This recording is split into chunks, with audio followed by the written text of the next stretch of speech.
Hello दोस्तों, AK Sahu dairy farm business में आपका स्वागत है।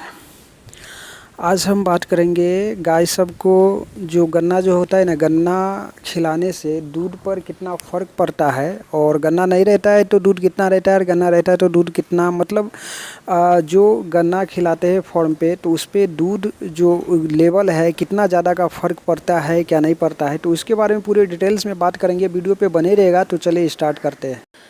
तो दोस्तों, इस फॉर्म पे जो गन्ना खिलाने का जो प्रोसेस है उसके बारे में थोड़ा हम बताते हैं। जैसे इस फॉर्म का जो रूटीन है चारा और दाना का, उसके बारे में बताएंगे, फिर समझ में आएगा क्या दूध पे फ़र्क क्यों पड़ जाता है। जैसे इस फॉर्म पे अभी गाय सब देख रहे हैं अंदर में बांधा हुआ है, और इस फॉर्म का रूटीन है जो बारिश जब भी चालू होता है तो बाहर में जो है बहुत ज़्यादा कीचड़ हो जाने के कारण जो है गाय सबको अंदर बांध दिया जाता है। जितने भी दूध वाली गाय है वो सबको अंदर बांध दिया जाता है, और जो बछड़ी सब रहती है और गाभन कुछ गाय रहती है उस सबको बाहर में छोड़ दिया जाता है। तो बाहर का जो रूटीन रहता है वो कुछ अलग रहता है, और अंदर का रूटीन जो है वो कुछ अलग रहता है। तो गाय सब अभी अंदर में बांधा हुआ है, उसका रूटीन अलग है और बाहर का रूटीन अलग था। मौसम का जब भी बदलाव होता है तो चारा में भी बदलाव करना पड़ता है फॉर्म पे, उससे भी दूध पे जो है वो फ़र्क पड़ता है। तो अभी फॉर्म पे जो चारा जो दिया जा रहा है इसमें जो है सूखा हर चना का जो भूसा है, सूखा चना का भूसा इस बैग में भरा हुआ है। इस बैग में भूसा जो है वो देख सकते हैं कुछ इस प्रकार से चना का भूसा जो है वो रहता है। और इस फॉर्म का जो रूटीन है जैसे चना का भूसा और नेपियर घास और साइलेज, ये जो चारा है ये सब जो है वो गाय को देते हैं।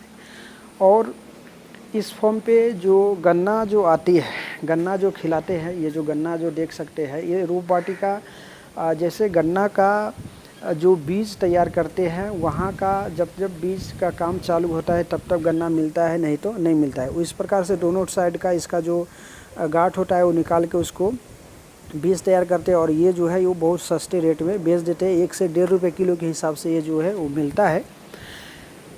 तो 2 दिन पहले 3 दिन पहले इस फॉर्म पे गन्ना नहीं मिला था और अभी फिर से चालू हुआ है। तो गन्ना देने से पहले दूध काफ़ी ज़्यादा था और अभी बीच में दूध कम गया था, फिर से दूध बढ़ेगा। तो गन्ना रहता है तो भी इसका चारा जो है बाहर का जो नेपियर घास है, चारा जो बाहर का जो रहता है चारा जो फॉर्म के साइड में लगा हुआ है, ये चारा अभी खिलाने लायक नहीं है। और बाहर का जो चारा है इसमें बारिश के मौसम में चारा लाना बहुत मुश्किल है। जो खेतों में ये चारा देख सकते हैं ये काफ़ी ज़्यादा पुराना हो गया है, लेकिन आने जाने के लिए बहुत ज़्यादा दिक्कत, बारिश में जो है उसमें पैर बहुत ज़्यादा अंदर चला जाता है, इसलिए चारा को लाना बहुत मुश्किल है। तो नेपियर घास और चना का भूसा, ये चारा और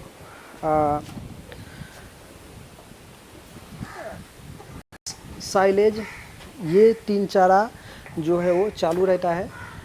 तो इसमें दूध पे बहुत ज़्यादा फ़र्क पड़ गया था। जैसे 14 गाय इस फॉर्म पे अभी दूध की है, तो दोनों टाइम के मिला के 12-13 लीटर दूध कम हो गया 3 दिनों में। गन्ना नहीं था तो, और गन्ना था तो दूध जो है 14-15 लीटर ज़्यादा दूध था।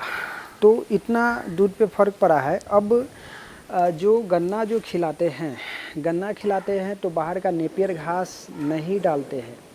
सिर्फ गन्ना अगर रोप वाटिका में ज़्यादा गन्ना मिला तो ज़्यादा डालना पड़ता है, सूखा कम करना पड़ता है।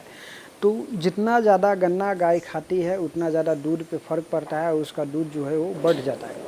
अब ये जो गन्ना जो खाती है इससे फैट एसएनएफ भी बना रहता है, और गाय का जो तबीयत भी है वो भी अच्छा रहता है, और इस सबको खाने में भी अच्छा लगता है।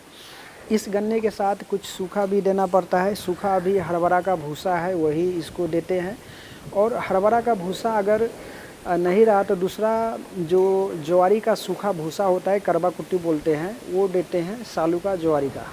उसके बाद इसको साइलेज जो है दूध वाली गाय को एक टाइम को 6 से 7 किलो साइलेज, और गन्ना जो है 10-12 किलो एक टाइम का, और सूखा भूसा जो है 2 से 3 किलो या 4 किलो 5 किलो के लमसम में जो है वो दोनों टाइम में मिला के वो दिया जाता है। उसके बाद दाना जो है ये सबको, जो दूध देने वाली गाय है, एक टाइम को 3 किलो, और थोड़ा सा इसको जो है मिनरल मिक्सचर खाने के लिए जो जो दाना जो देते हैं वो सूखा ही रहता है। तो सरकी जो होता है सोयाबीन की जो खल होता है उसको सरगी बोलते हैं, उसमें मिनरल मिक्सचर एक टाइम को 50 ग्राम मिला के उस गाय को दिया जाता है।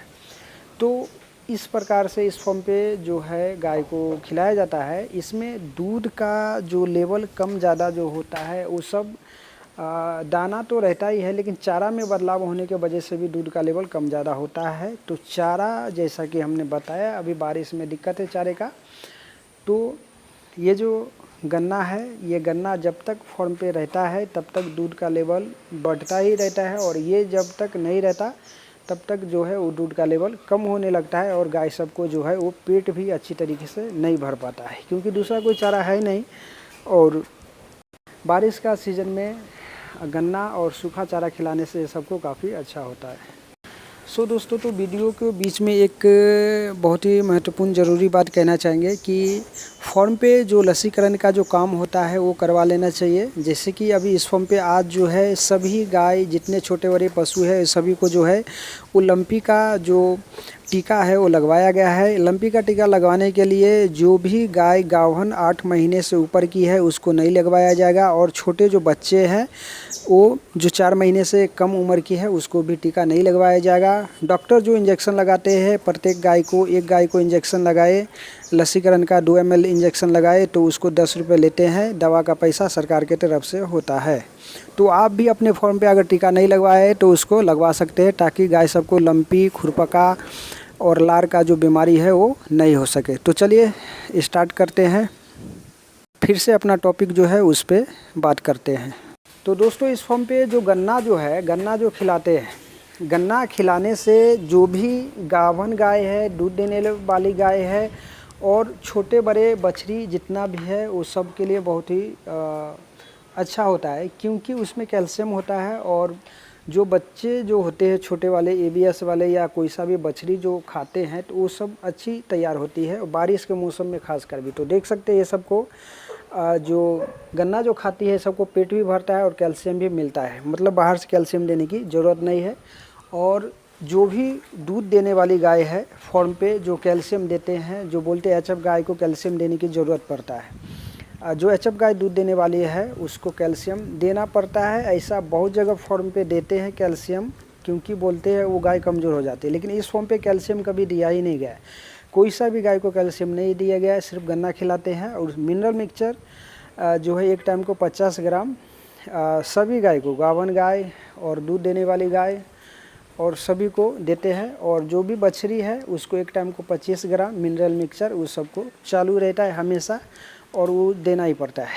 चारा में बदलाव जो मौसम के हिसाब से होता है, जैसे भी बारिश स्टार्ट हुआ है तो सूखा चारा, हरा चारा देना पड़ता है। लेकिन हरा चारा बारिश के मौसम में हरा चारा है खेतों में, लेकिन लाने में दिक्कत है। जैसा कि हमने बताया कि चारा जो है अभी खेत में उधर है, और लेकिन उधर जाने के लिए जो है कीचड़ बहुत ज़्यादा है, कीचड़ में लाना बहुत मुश्किल है। इसलिए जो है गन्ने का जो कांडी है वो इस फॉर्म पे अभी खिलाया जा रहा है।